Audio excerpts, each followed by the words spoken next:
Em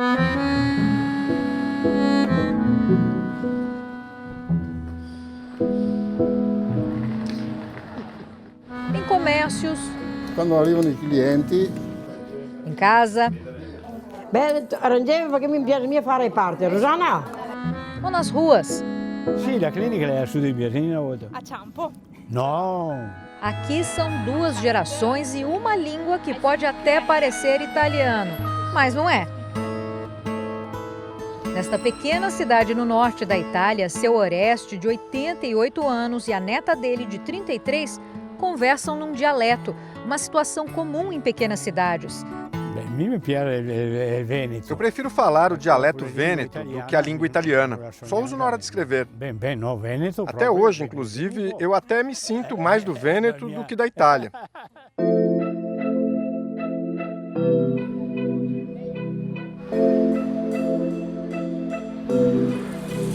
Visitando diversas cidades da Itália, fica claro que o povo tem um orgulho enorme do lugar onde vive. Além do idioma oficial italiano, cada pedacinho do país usa um dialeto diferente para se comunicar, entre os moradores nas ruas e também com a família. Mesmo com uma neta fluente, seu Oreste é pessimista. Para ele, nem todos os jovens conhecem o dialeto de mais de 600 anos. Finire a quinta elementare. Lamento que nem todos da nova geração continuem assim, e o dialeto pode estar se perdendo. O que pode parecer uma sopa de letras vindo em nossa direção revela uma das mais antigas civilizações do mundo. Em vilarejos como estes, até avisos em algumas placas são escritas em dialeto, como esta que indica o nome de um bairro. Leandro é brasileiro e quando veio trabalhar nesta cidade italiana, muito jovem, nunca imaginou que a língua falada aqui não era italiano, mas bergamasco. Onde eu trabalhava, as pessoas trabalhavam na empresa lá há 20 anos, 30, né? Então eles falavam entre eles bergamasco. Então assim, houve até situações engraçadas, porque tinha eu e outro brasileiro. Aí meu chefe passava e falou assim, fala italiano. Aí eu virava para ele, mas nem vocês falam italiano. Tipo, ele dava risada, né? Na grande divisão italiana, cada cidade tinha o seu dialetto peculiar. Em toda a Itália, calcula-se que sejam pelo menos 30 dialetos. Segundo este professor, as línguas restritas a pequenas comunidades são heranças milenares. Dialetos são mais antigos do que a própria Itália. Três grandes coroas da língua italiana, Dante Alighieri, Francesco Petrarca e Giovanni Boccaccio, assumiram este italiano como modelo, foi algo de acadêmicos. De maneira especial, a partir do 1500, em italiano se consolidou uma língua culta que era falada nas academias, nas faculdades, algo dos cultos que quase ninguém falava na rua. Nesta outra região próxima, uma das mais bonitas do país, é outro dialeto. Uma mistura de acentos e expressões com influência dos países vizinhos europeus. Uma mistura de línguas.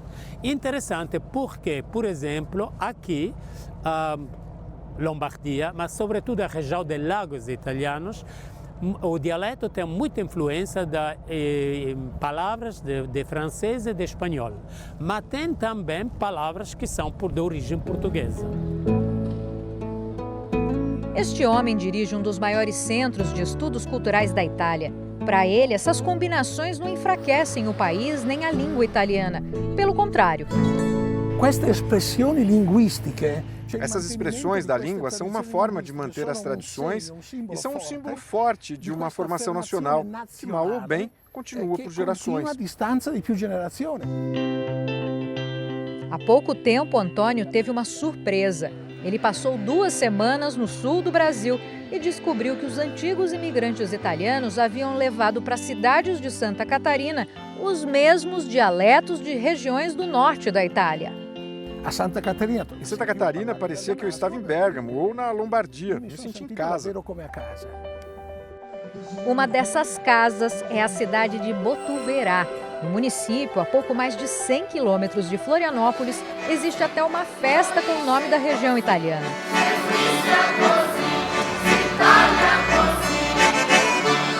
O dialeto italiano mais falado no Brasil é chamado de talian. Pelo menos 500 mil pessoas em 133 cidades brasileiras se comunicam assim em 6 estados, incluindo Santa Catarina. Mesmo separados por um oceano, 2 países ligados culturalmente há mais de 100 anos. Minha mãe ela falava assim, quando você chegar lá na Itália tem a palavra tal, palavra tal. Aí quando eu cheguei aqui, eu falei, cara, mas não é italiano isso. Daí que eu fui entender que aquilo era vêneto. Porque minha mãe convivia com a avó dela e as palavras que ela falava era vêneto. E você encontra pessoas assim, os mais velhos assim, que não gostam nem de falar italiano. Eles falam, não me piace parlare italiano. Então eu acho isso fantástico, assim, eu acho muito curioso.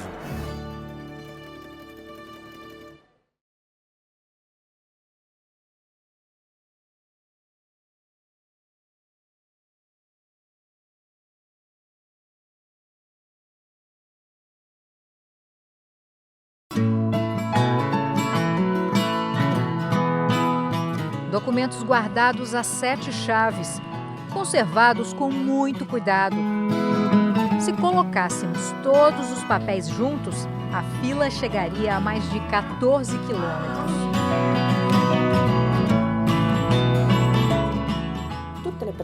Todas as pessoas que nasceram, se casaram e morreram no norte da Itália estão registradas aqui. De 1871 até 1945. E se a pessoa imigrou e depois se casou no Brasil, também tem uma cópia aqui.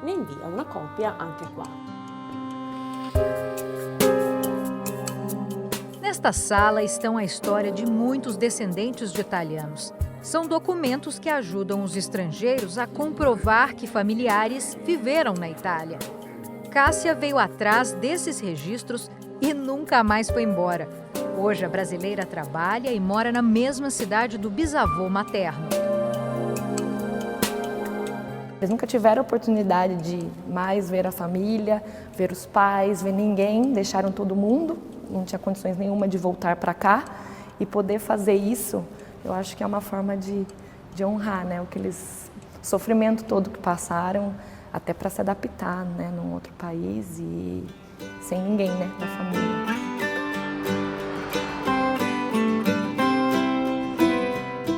Nesta outra cidade, a procura por registros dos imigrantes, segundo autoridades locais, cresceu nos últimos 10 anos. Por semana, são pelo menos 30 pedidos de checagem de certidões de nascimentos e casamentos. Noi vogliamo un turismo dove le persone acquisiscono innanzitutto la lingua italiana, la cultura e mantengono un rapporto con l'Italia. Essa catarinense veio atrás das raízes e escolheu morar na Itália. Gláucia lembra da sensação de andar pelos mesmos lugares por onde o bisavô passou.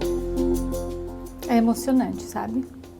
A primeira vez que eu estive na cidade onde nasceu o meu bisnono, deu um arrepio, assim, sabe? Uma sensação de, uau, foi daqui. Foi daqui que ele saiu, é aqui que ele viveu, né? Poder caminhar na cidade onde ele cresceu, olhar as casas, mesmo que elas não sejam mais da mesma forma que elas eram na época. Assim como o bisavô de Gláucia, muitos italianos aprenderam como plantar e colher em áreas de clima frio. Lições valiosas que muitos imigrantes levaram para o Brasil. Il Brasile dava la terra alle famiglie di emigranti, però era tutta una terra vergine, ti davano 20 ettari di foresta, ma la foresta la dovevi coltivare, devi cominciare a tagliare piante, devi cominciare a zappare la terra e piantare e solo dopo 1, 2, 3 anni incominciavi a raccogliere frutti. O principal fruto cultivado é este, uvas especiais para vinhos. O clima da região e o tipo de solo ajudam. Nestes corredores subterrâneos, garrafas e barris descansam, enquanto a fermentação dos vinhos tintos acontece. We export to more than 130 countries. The Conegliano Val d'Obbiadene area is really developing, so talking about jobs development as well. There's many new structures. Além do vinho, uma outra paixão dos italianos é esta. Il Brasile è il più grande produttore di caffè al mondo, quindi per forza di cose c'è una relazione. O espresso feito assim, com essa máquina, é uma invenção italiana. O consumo de café entre os italianos é de quase 6 quilos por pessoa anualmente, bem parecido com o consumo do Brasil. Noi siamo famosi, a noi piace, la nostra cultura è caffè espresso all'italiana e cappuccino. A paixão pelo café é tanta que eles também inventaram um doce que leva café na receita. Nós estamos na região de Treviso, que é famosa por ter inventado o tiramisu. E hoje fomos convidados a entrar na casa de uma família tipicamente italiana que faz o tiramisu. Vamos lá? Benvenuta. Ciao, come va? Ciao. Benvenuta. Morena é uma dona de casa apaixonada pelo doce. O livro de receitas dela tem mais de 200 páginas. Com muita habilidade, ela separa a gema da clara. Mistura 6 colheres de açúcar e as gemas. Já a clara dos ovos é batida até virar clara em neve. Depois vem café, mascarpone e ricota com creme de ovos. Tudo em camadas. Uma delícia, muito cremoso. Segredos de um país nem tão secretos assim.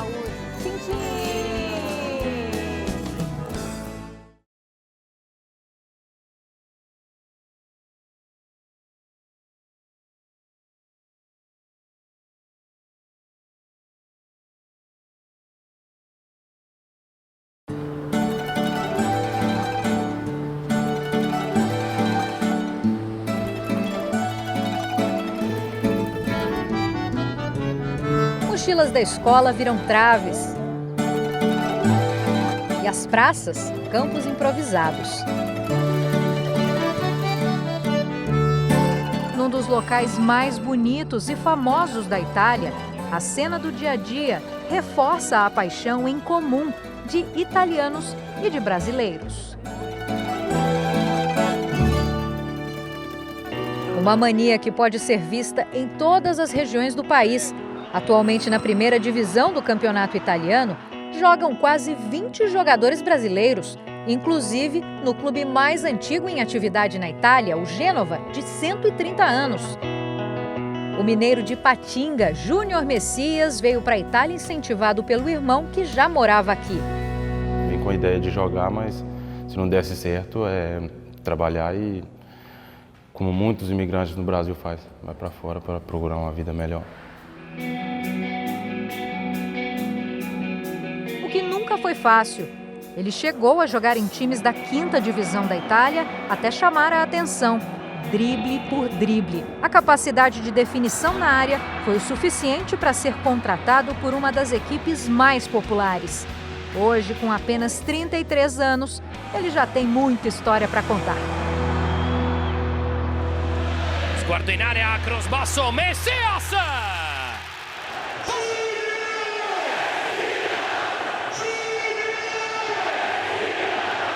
A minha cabeça nunca passava por isso, porque eu comecei a jogar profissionalmente, eu tinha já 27 anos. Cheguei na Série A, eu tinha 29 anos, com 30 anos fui contratado pelo Milan. Primeiro ano ganhei o campeonato italiano, depois, ano seguinte, a gente jogou a semifinal da Liga dos Campeões. Antes, quem era ídolo virou adversário ou parceiro em campo. E ele virou um dos grandes jogadores, daqueles que inspiram meninos e meninas. Porque me piace molto giocare. Eu quero ser jogador de futebol e meu sonho é jogar a Série A, o Calcio. Da quando comecei jogando como zagueiro, continuo, não quero outra profissão.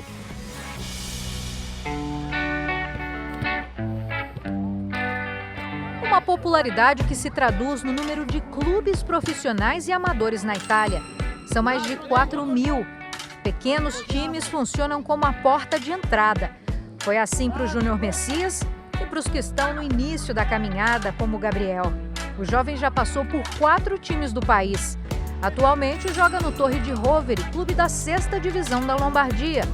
E ele ainda quer mais. Um time grande assim, time que briga por competições, briga por título, sempre é a minha meta. Onde vinha a oportunidade, eu aceito. E de onde surgiu esse gosto por futebol? Eu via meu pai jogando, via na televisão, os times. O pai de Gabriel é o único da família que veio com o filho. Quando não está levando e assistindo os treinos de Gabriel, Adriano trabalha com tecnologia de informação. Mas o assunto preferido é mesmo um só. Futebol.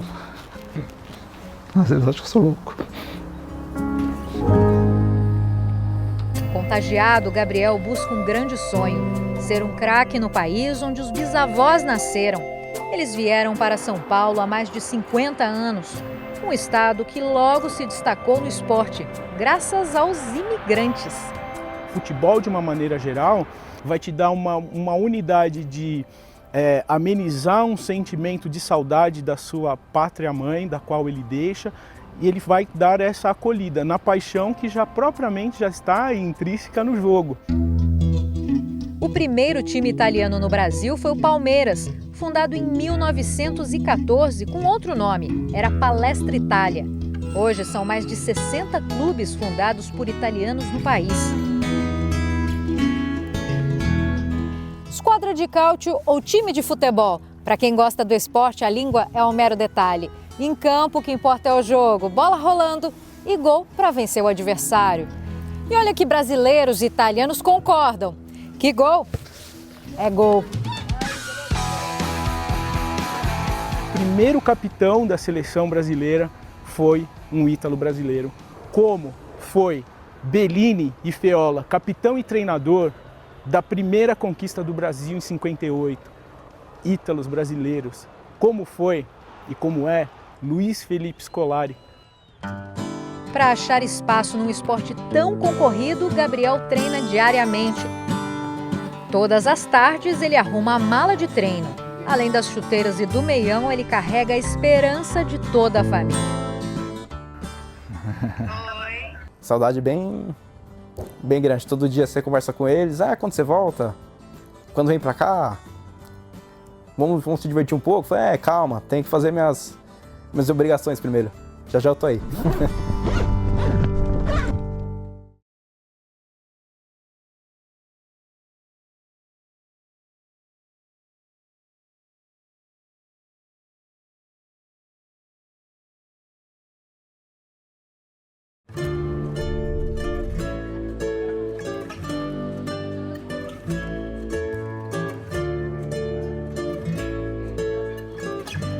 Durante dias e dias, esta era a única vista de homens, mulheres e crianças que atravessavam o Atlântico.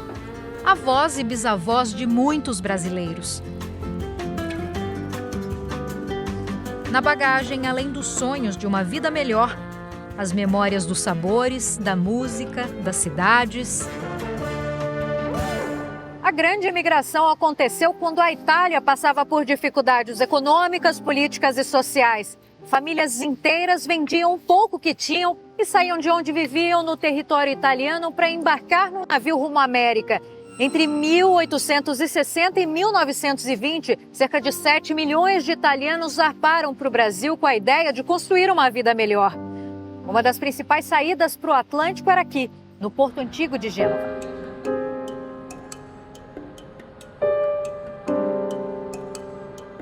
Porque aqui estavam as companhias, estavam os armadores, 2.000 a 3.000 pessoas juntas. Quase todos isso foi de terceira classe, a classe imigrante. Essa era uma vida complicada.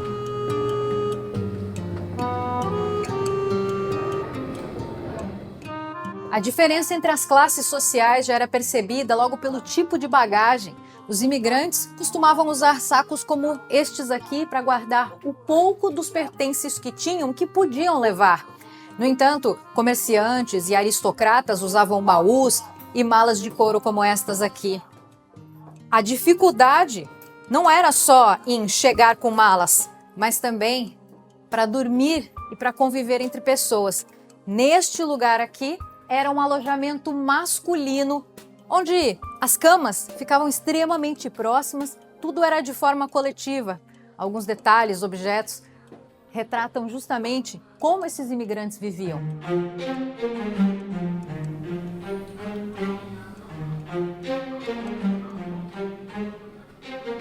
Aqui nesse local, tudo é igual há 150 anos. Registros fotográficos e documentos de famílias inteiras. O maior número de imigrantes saía de vilarejos e de pequenas cidades como essas. A maior parte da região do Vêneto, inclusive os tataravós dessa mulher. Esta é a única foto do casal junto, pouco antes de embarcar para o Brasil em 1883. Emigra com uma criança de 2 meses, que não era um caso, não é só ela que faz isso. A gente começa a se perguntar, poxa vida, mas com uma criança de 2 meses, uma de 3 anos, 6, 11, 14 e 17 anos. Quanta dificuldade essa pessoa passou. Homens e mulheres vinham para trabalhar em fazendas de café de São Paulo e Minas Gerais, substituir a mão de obra escrava. As passagens eram pagas pelo governo brasileiro e pelos próprios fazendeiros. São Paulo tinha 30 mil habitantes. Só em 1891 passam pela hospedaria de imigrantes quase 90 mil pessoas, a maioria da Itália. Então você vê que assim, num ano só passa o triplo da população que São Paulo tinha. Mas o país precisava de famílias que desbravassem áreas e ocupassem de vez o Brasil. Terras eram prometidas para aqueles que seguiam para os estados do Espírito Santo, Paraná, Santa Catarina e Rio Grande do Sul. Os parentes de Kátia decidiram seguir esse caminho. Eles vão inicialmente para a região de Bento Gonçalves, ficam lá por alguns anos e depois se estabelecem na região central do Rio Grande do Sul, que hoje se chama São João do Polesne. A comunicação com aqueles que ficaram no antigo continente era muito limitada. Cartas não davam conta de tanta novidade. A família aumentou. Filhos e netos da Luídia, de tantos outros italianos, nasceram e cresceram. E eu preparava a minha mala quando eu era pequenininha, dizia, tchau mãe, eu vou para a Itália, na terra da avó. Tinha 4 anos. Uma foto publicada na internet trouxe pistas para Kátia descobrir uma parte da família que ainda vive na Itália. 2 anos atrás, a Ilênia me procurou através das redes sociais, porque eu tinha postado essa foto que está no livro, que é a única foto que a gente tem do casal que migrou. E ela já com a foto me disse, mas nós somos parentes. Nós somos parentes. E a partir daí se abriu um mundo. Um mundo que deu muitas voltas e um elo Brasil-Itália se uniu novamente. Seguindo o sonho de criança, a gaúcha descendente dos primeiros italianos fez o caminho inverso dos tataravós e veio morar na Itália. Mas diferente dos antigos familiares, o objetivo não foi desbravar novos horizontes, mas sim conhecer de perto a própria história. Depois de 150 anos, trouxe todo esse círculo de volta. A Luídia somos nós. É qualquer mulher imigrante.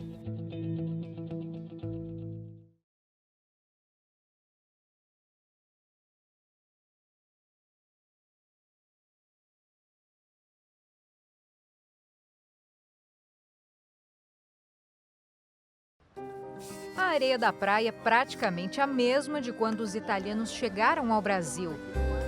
Só que agora, cedinho, os primeiros a pisarem na orla são estes esportistas. São pessoas de todas as idades. Nas mãos, em vez da raquete, é o tamborel. Talvez pudesse ser um pandeiro, mas não. Só que foi uma herança dos italianos que vieram na década de 30 aqui para Santos, no litoral de São Paulo. E eles deixaram uma herança de um esporte italiano chamado tamburello.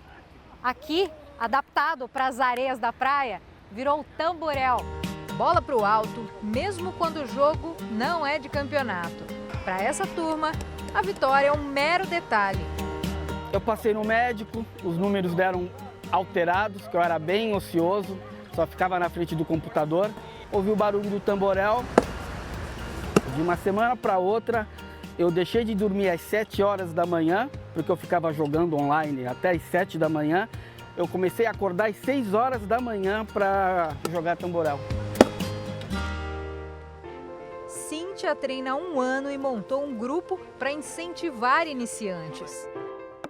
Essa herança italiana aqui para Santos foi bem-vinda ou não? Foi muito bem-vinda. Os italianos têm muito para ensinar, assim, a tradição italiana não é só pizza e massas, né? É o tamborel também. 150 anos foram mais que suficientes para criar laços fortes entre Brasil e Itália. Inclusive entre cidades portuárias, Santos e Gênova, que têm tantas características em comum que agora são oficialmente cidades irmãs. Neste ano nasceu uma parceria para aproximar ainda mais as duas e promover trocas na cultura, na educação e na economia.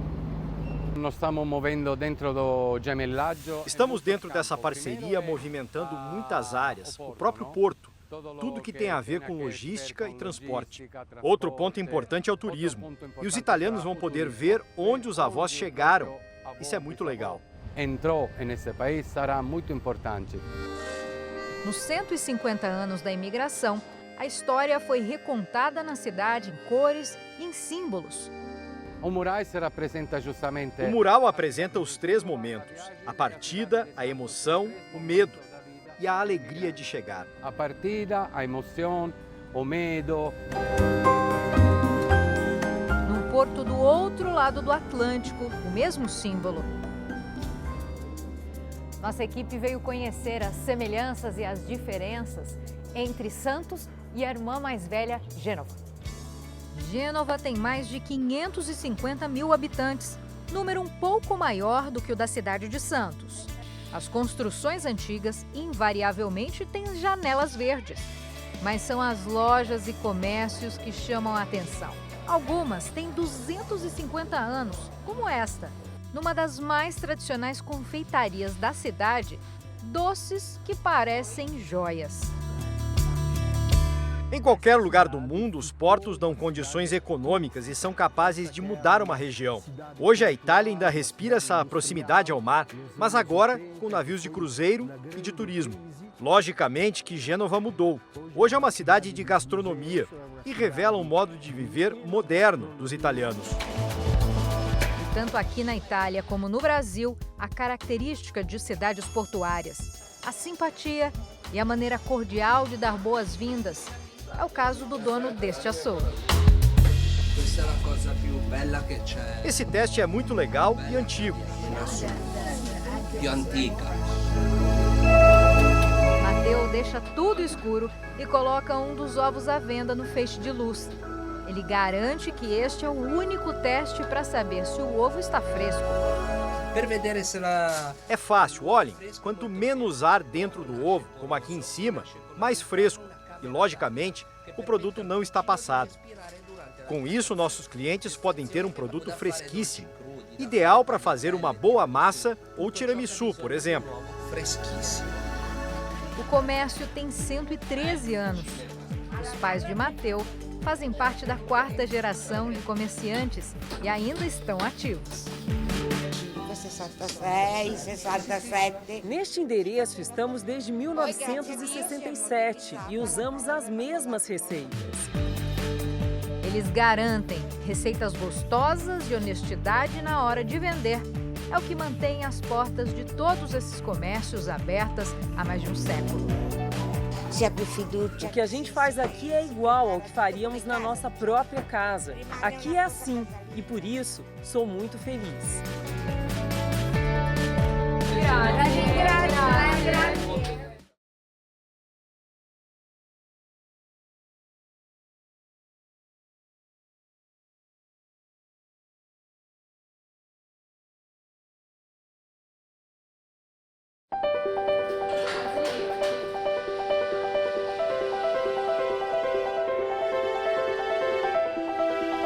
O tempero é segredo de família. Ela está dizendo que é como se fosse uma musculação para os braços.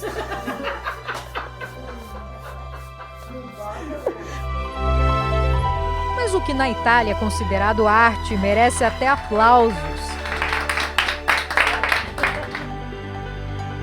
Obrigada. Hoje nós vamos comer uma comida muito especial da família Sotoriva. Nós fomos convidados para ajudar no preparo de macarrão bigoli, que é um tipo de macarrão muito comum na região do Vêneto. E agora eu vou conhecer então essa família, Dona Maria Teresa, vovó. Vem comigo. Ciao, buongiorno. Bem-vindos. Come va? Bene. Maria Teresa, de 82 anos, nasceu e cresceu nesta pequena cidade no norte da Itália. É ela quem faz a massa. Além da experiência, vão na receita farinha, ovos e um pouco de vinho. O formato parece um espaguete, mas não é. Tradicional é próprio bigoli. O bigoli é muito tradicional. O próprio bigoli é do Vêneto, mas também outras massas quando são feitas em casa. Bigoli leva molho com ragu e também pode ser feito com pesto. Ela mistura, sova e abre a massa com muita habilidade. O rolo de madeira foi feito pelo pai dela e guardado com carinho até hoje. Sal na água e massa no fogo. Ela faz uma pergunta importante. Tutti quanti? Estamos em quantas pessoas? 6. Durante o cozimento, ela rala o queijo na hora. Dona Teresa faz questão de mostrar orgulhosa o maior prêmio que uma nona pode ganhar. Agora, o que eu quero saber foi quem deu esse avental lindo aqui, dizendo que o melhor restaurante que existe é da vovó Maria. Foram meus netos que me deram. Os 8 se juntaram. Tenho 4 meninas e elas tiveram 8 filhos, todos meninos. Tutti maschi. Com as massas cozidas, ela mistura o bigoli com o molho ragu, que é parecido com o bolonhesa, e o queijo ralado. E o molho adere, suga, fica bem saboroso na massa. O único momento em que a casa fica em silêncio é na hora do almoço. É importante para a saúde? Para nós, italianos, comer é muito importante para a saúde e para a gente ter companhia na cozinha. E para terminar, um ritual muito popular em toda a Itália. Um gran finale para um delicioso prato de massa com molho. Aqui na Itália eles chamam isso de scarpetta. Quando você termina o seu prato, sobra ali um molhinho, né? Então eles pegam o pão, um naco de pão, e passam para limpar totalmente o prato. Prato limpo, hora da sobremesa. Nossa próxima parada é uma pequena cidade que é sinônimo de sorvete. Por todo lado que se olha, sorveterias. Para nós, a atividade do sorveteiro é muito importante para a região. Os sorveteiros foram protagonistas em toda a Itália e até na imigração promoveram as sorveterias, até na América do Sul.